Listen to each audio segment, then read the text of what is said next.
Maxi truffa da 77 milioni di euro legata ai bonus edilizi del decreto rilancio del 2021. Al centro dell'inchiesta della Procura di Venezia un ragioniere 84enne padovano con studio a Ponte di Piave, nel Trevigiano, è già arrestato 3 anni fa e posto ai domiciliari per vicende analoghe. La Guardia di Finanza di Venezia ha disposto un sequestro da 76,9 milioni di euro.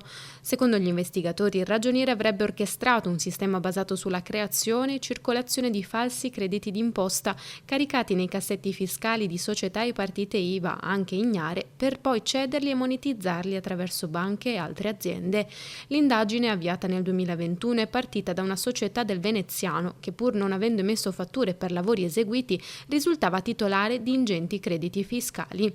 Da lì gli accertamenti si sono allargati fino a coinvolgere 19 indagati per truffa, ricettazione e riciclaggio, oltre a 23 società e 33 persone fisiche. Le operazioni di sequestro hanno interessato anche diverse province venete, Venezia, Padova, Treviso, Vicenza e Rovigo. Finora sono stati bloccati 24 immobili, oltre 3 milioni e mezzo di euro sui conti correnti e più di 34 milioni di crediti fiscali non ancora utilizzati.